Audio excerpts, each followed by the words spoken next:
반갑습니다.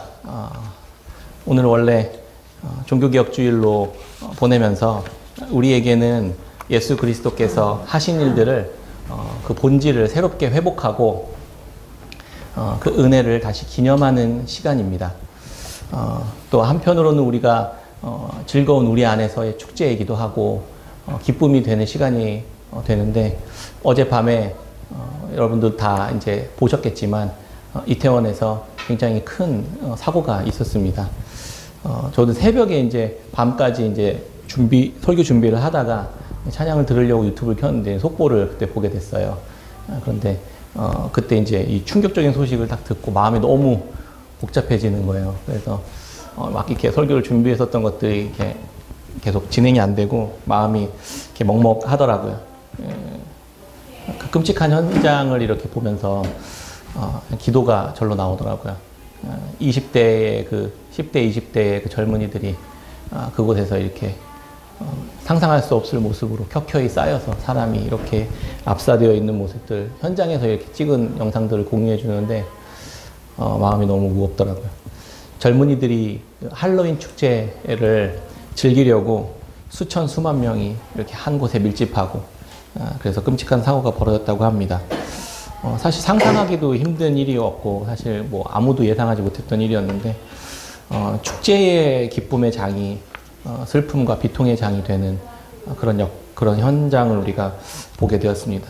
수많은 사람들이 길거리에 누워 있었고 구급대원들과 시민들이 함께 심폐소생술을 하는 그런 아비규환 같은 장면을 저도 보면서 참 뭐라고 말을 할 그런 게 없었습니다. 근데 사람들은 근데 그 장면에서 이것도 축제의 하나인 줄 알고 있었던 사람도 있고, 그 안에서 그 위에서 이렇게 내려다보면서 그 요란한 음악은 계속해서 흘러나오고 있고, 한편에서는 또 술을 마시고 있는 모습들 동시에 이렇게 보면서 이게 도대체 무슨 모습인가 이런 생각도 들기도 하고 참 참담한 마음이 많이 들었습니다. 그런 마음이 들더라고요.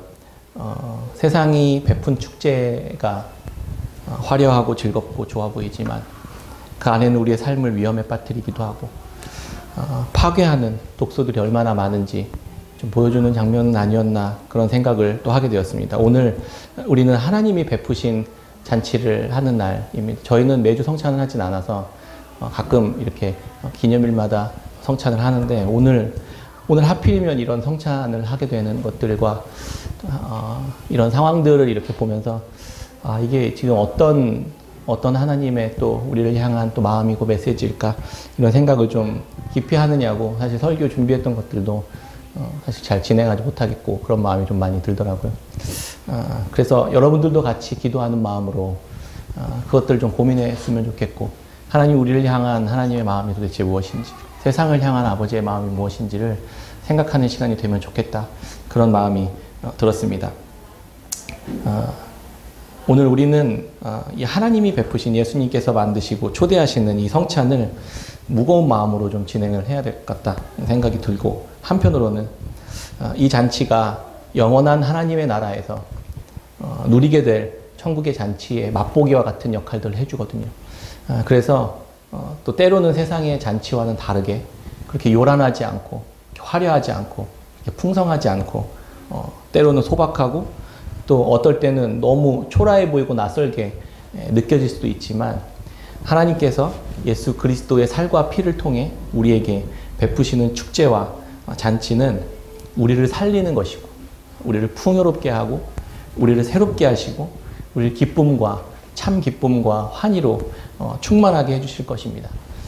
그리고 이 세상의 잔치가 아닌 예수 그리스도께서 베푸시는 이 잔치에 거기 있어야 할 청년들과 젊은이들, 다음 세대들이 아니라 이 잔치에 초대되어야만 하는 그 친구들이고 그러한 젊은이들이었던 건 아닌가, 이런 무거운 마음도 한편으로 우리가 함께 빚진 마음을 함께 가지면서 우리가 앞으로는 해나가야 할 일이 무엇일까, 우리가 가져야 할 마음은 무엇일까, 그렇게 생각해보고 하나님 앞에 결단하고 기도하는 시간들, 그런 예배의 시간이 되었으면 좋겠습니다. 매년 10월의 마지막 주일은요 종교개혁주일로 저희는 지킵니다. 종교개혁주일은 우리나라에는 이미 이런 문화처럼 할로윈 축제가 거의 이제 자리를 잡은 것 같아요. 근데 우리에게는 종교개혁주일로 기념합니다.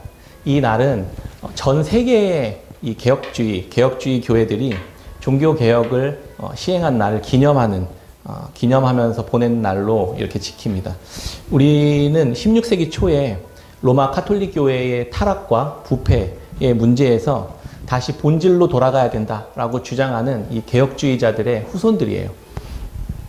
그래서 당시에 이 유럽의 교회들은 국가의 그 나라의 정치, 종교, 문화, 그 사회 시스템 모든 것들을 법, 교육 이런 것들 다 장악하고 있었던 굉장히 큰 강력한 권력이었습니다.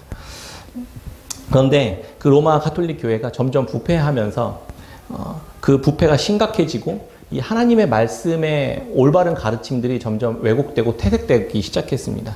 그러면 점점 제도화되고 점점 인본주의적인 신앙으로 많이 흘러가는 것들을 보게 되었습니다. 모두가 다 침묵하고 있었을 때 그때 용기 있게 잘못된 것을 잘못되었다고 시인하면서 처음으로 외쳤던 사람이 바로 우리가 잘 알고 있는 마틴 루터입니다. 그는 비텐베르크 대학 교수였고 신학자였고 목회자였습니다.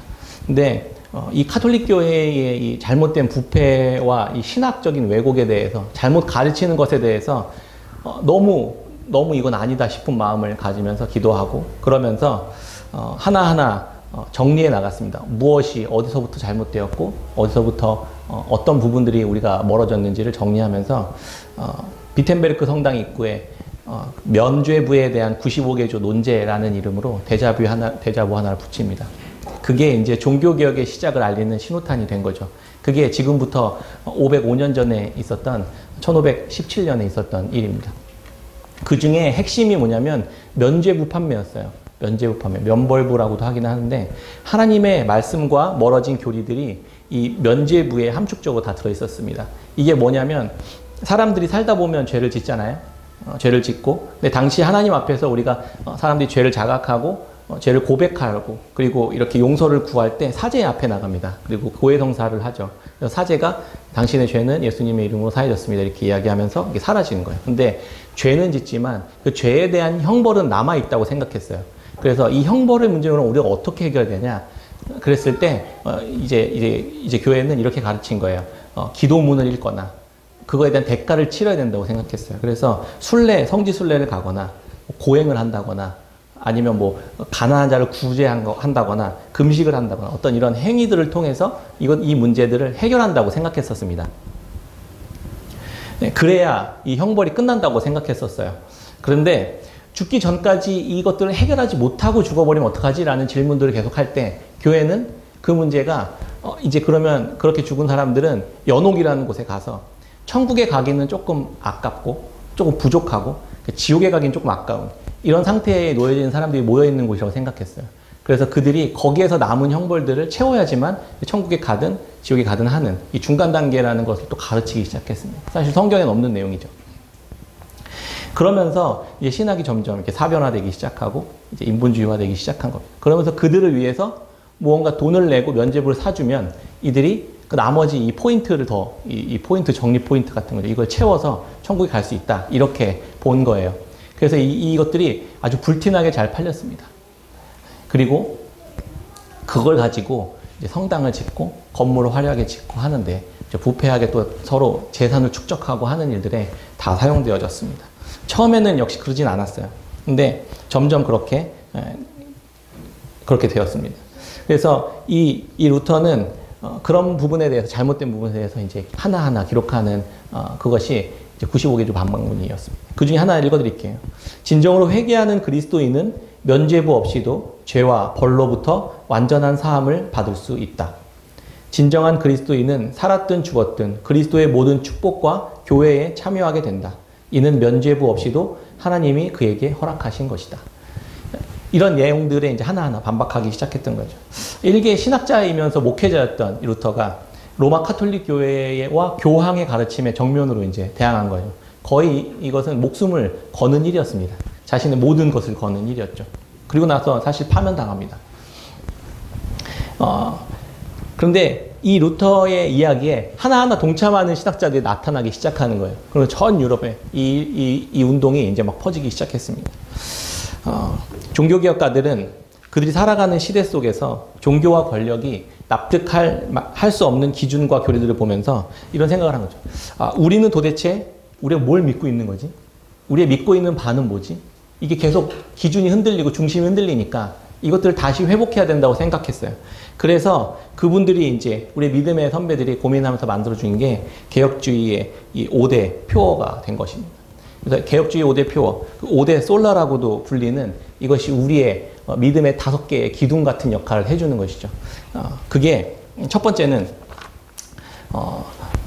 이 솔라라는 단어는 오직이라는 라틴어의 오직이라는 뜻이거든요. 오직 5개의 어떤 무언가 이 이야기를 하고 있는 거예요. 그래서 오직 성경, 오직 그리스도, 오직 믿음, 오직 은혜, 오직 하나님께 영광. 이것이 우리가 믿고 있는 바의 기준이고 오직 이것들만 붙들고 있으면 다른 어떤 것들도 우리가 해결할 수 있다. 이렇게 생각한 것이죠. 첫 번째는 오직 성경입니다.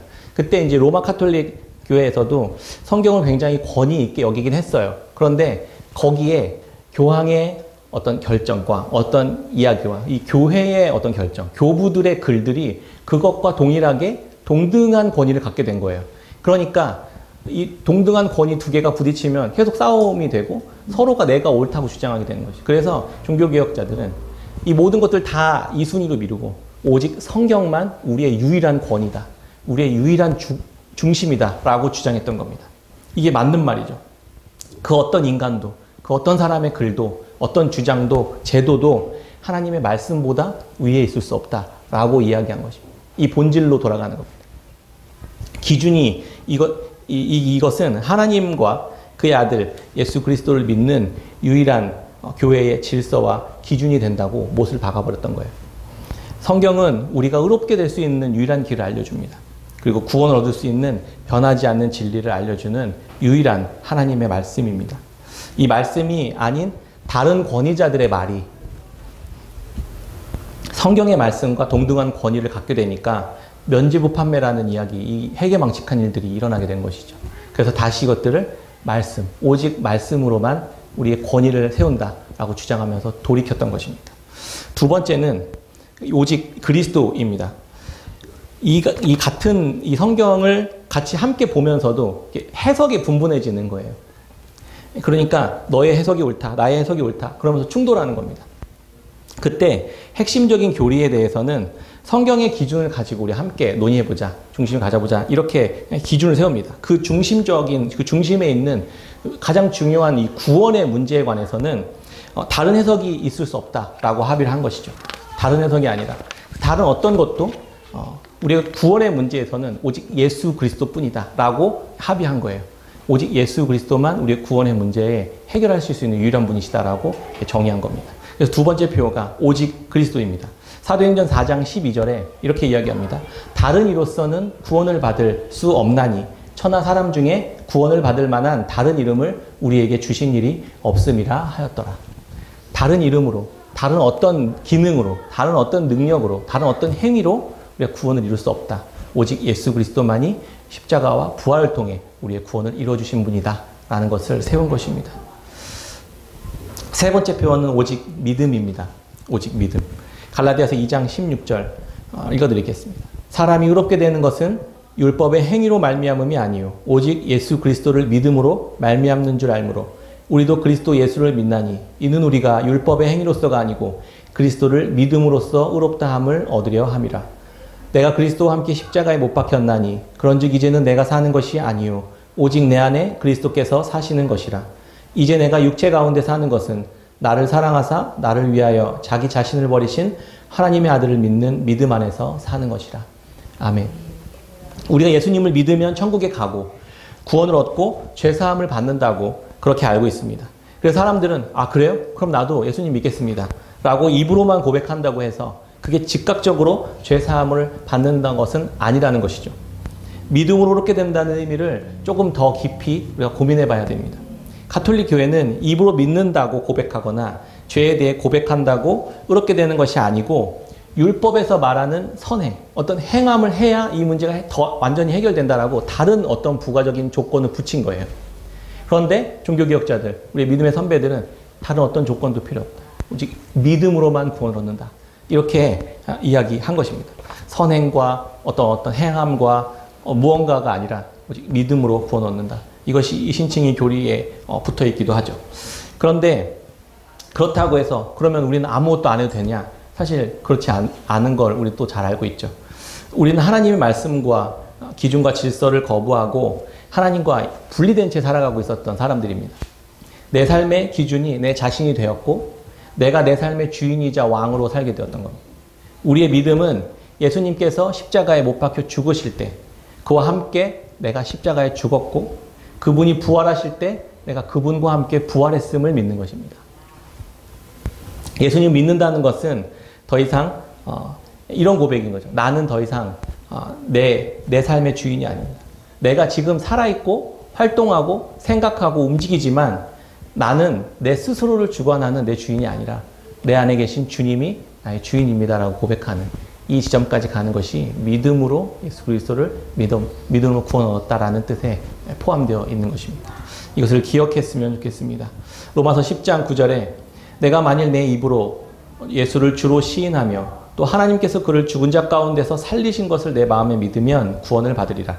사람이 마음으로 믿어 의에 이르고 입으로 시인하여 구원에 이르느니라. 아멘. 성경은 분명하게 믿음으로만 구원을 얻는다라고 알려주고 있습니다. 그래서 오직 믿음입니다. 네 번째는 오직 은혜입니다. 네 번째가 오직 은혜. 은혜는 말 그대로 그냥 선물이에요. 거저 주는 것입니다. 받는 일도 그냥 아무 조건 없이 그냥 거저 받는 거예요. 이 사람의 어떠함과 관계없이 받는 것입니다. 내가 받은 구원의 은혜가 내가 어떤 무언가를 기여할 수 있는 그 은혜를 받는 데에 무언가 기여할 수 있는 게 나는 하나도 없어요. 거기에 도움이 될 수 있는 것도 하나 없습니다. 모두가 다 하나님으로부터 그냥 거저 받는 것이라는 것.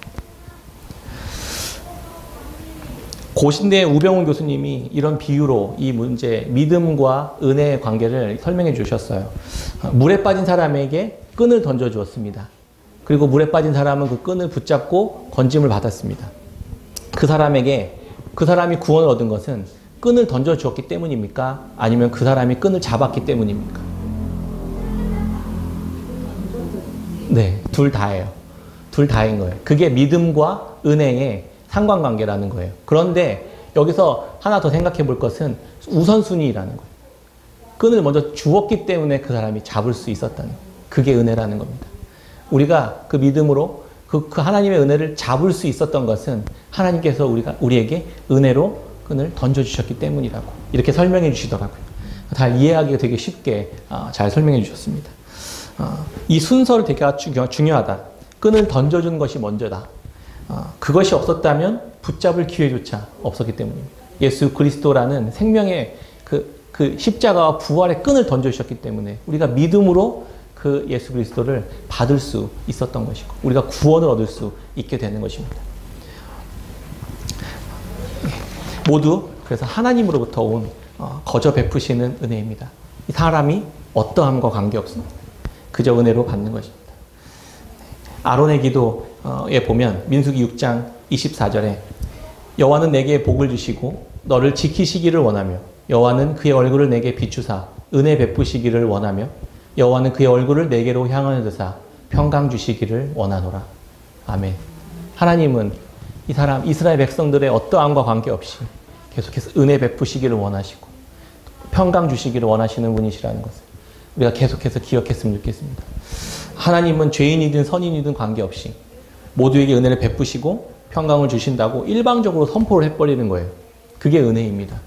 그런데 이때 믿음으로 은혜를 받은 자들은 이렇게 반응하는 거예요. 그 은혜에 나 같은 사람에게도요.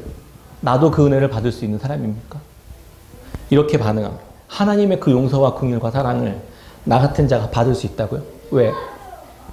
아무런 조건 없이 나를 용서하시고 받아주신다고요. 그게 하나님의 뜻이기 때문에. 그게 하나님의 마음이기 때문입니다.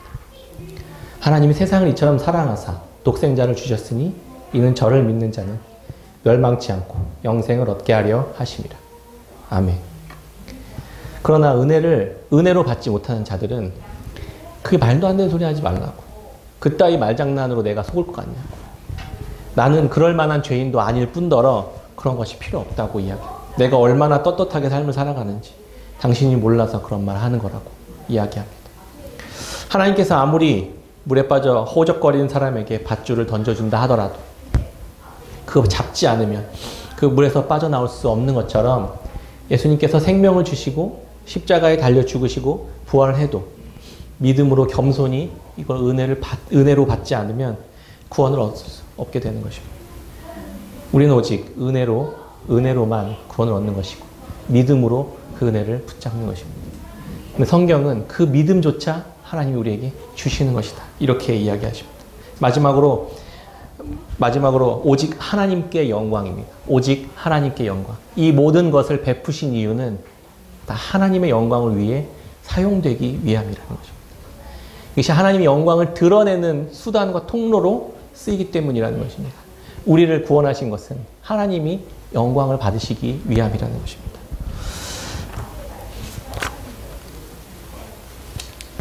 예수 그리스도를 우리가 따를 때, 때론 믿음으로 살기 어려운 때라도 인내하고 장차 하나님 앞에 부활의 몸으로 살아갈 그날의 약속된 영광을 누릴 날을 우리가 고대하면서 사나 죽으나 하나님만 영광 받으시는 삶을 사는 그리스도의 제자들이 되는 것입니다.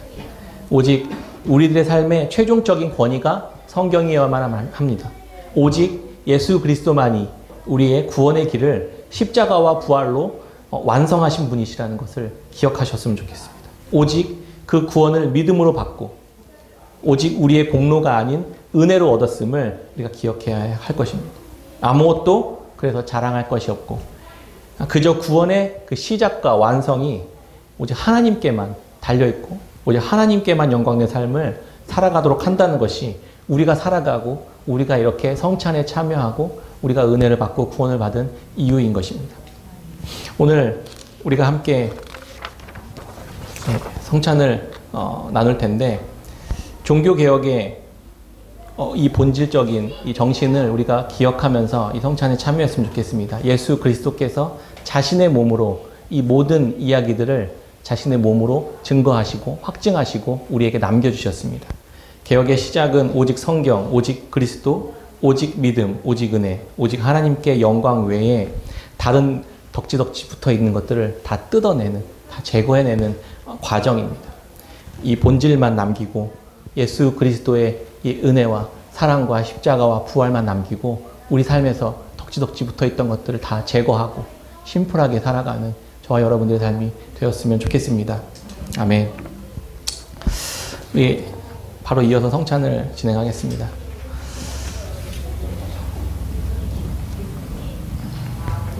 성찬은 예수 그리스도께서 친히 세우시고 그리스도를 기념하여 그가 다시 오실 때까지 그의 죽으심을 기념하게 하는 예식입니다. 그러나 성찬은 이와 함께 예수님께서 가르치신 모든 의미들을 전부 함축하고 있는 눈에 보이는 말씀이라고 하셨습니다. 성찬은 우리의 죄를 사하는 의미를 가지고 있습니다. 우리의 죄를 깊이 돌아보고 우리 죄로 인해 살과 피를 흘리며 희생하신 예수 그리스도의 은혜와 사랑을 기억하는 것입니다. 성찬은 가족의 식사의 의미가 있습니다. 떡만 먹는 게 아니라 떡을 떼며 친밀한 교제를 나눈다는 의미가 있습니다. 예수님께서 자기의 몸으로 가족을 이루신 옆에 계신 지체들과 성도님들과 예수 그리스도의 살과 피를 나누며 그렇게 한 가족이 되는 교제를 나누는 것입니다. 성찬은 언약의 식사입니다. 하나님께서 자기와 언약을 맺은 백성과 계속해서 그 언약을 기억하고 선포하는 놀라운 표지입니다. 그래서 성찬은 세례를 받은 분들만 참여하실 수 있습니다. 성찬은 예수 그리스도께서 우리 안에 임재하심으로 하나님의 성전됨을 의미합니다. 하나님은 우리와 더 가까이 함께하고 싶어 하십니다. 우리를 홀로 두지 않으시고 거룩하게 하시고 우리 안에 친히 성전이 되셔서 우리 안에 지성소로 임재하시는 것입니다. 성찬은 거룩한 식사이며 주의 만찬이라는 의미를 가지고 있습니다. 예수님께서 원수의 목전에서 믿음으로 승리한 자신의 백성들에게 베푸시는 승리의 식사입니다. 죽으시고 사망 원세를 이기시고 부활하신 승리를 의미하는 기쁨과 축제의 의미가 있습니다. 성찬은 그리고 기쁨의 잔치입니다. 포도주는 예수님의 피를 의미하지만 기쁨의 잔치를 의미하기도 합니다. 사망과 죽음의 권세 아래 있던 우리에게 생명과 사랑의 나라로 옮겨진 이 부활에 참여함으로 이 땅에서 미리 영원한 아버지의 나라에 속하여 살아가는 거듭남의 기쁨을 의미합니다. 마지막 종말에 예수 그리스도와 그의 신부인 교회의 혼인잔치를 미리 맛보고 누리는 시간인 것입니다. 이 예식을 통해 주께서 주시는 죄사함과 주님의 승리 안에서 더욱 믿음의 확신과 사랑의 수고와 우리 주 예수 그리스도에 대한 소망의 인내를 더 견고히 하는데 유익하게 하실 것입니다. 성찬을 통해 우리의 눈이 열려 그리스도를 보고 경험케 하실 것입니다. 아멘. 하나님은 우리에게 세상을 축복하고 하나님이 베푸시는 은혜의 잔치에 초대하기를 원하시는 것 같습니다. 오늘 무거운 마음으로 성찬에 참여했습니다. 하나님의 은혜 안으로 초대하신 그 은혜에 감사하면서 이 잔치를 알지 못하고 초대받지 못한 이들을 오히려 축복하며 기도하는 마음으로 우리가 살아갔으면 좋겠습니다. 기도하겠습니다. 전능하시고 영원하신 하나님 아버지, 지금까지 우리를 은혜로 이끌어주신 주님을 몸과 피로 기억하게 하시니 감사합니다.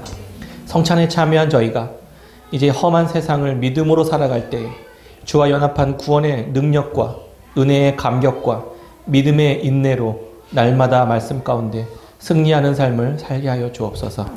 오직 하나님께 영광이 되는 삶으로 우리를 인도하실 우리 주 예수 그리스도의 이름으로 기도드립니다. 아멘. 지금은 우리 구주 예수 그리스도의 은혜와 우리 아버지 하나님의 무한하신 사랑과 성령님의 교통하심이 예수께서 친히 세우신 성찬에 참여하여 오직 말씀, 오직 예수 그리스도, 오직 믿음, 오직 은혜 안에 거하게 하시고 오직 하나님께 영광된 삶으로 살아가기를 고백하는 온 성도들 머리 위에 가정과 직장과 사업장 위에 지금부터 영원히 함께 있을지어다. 아멘.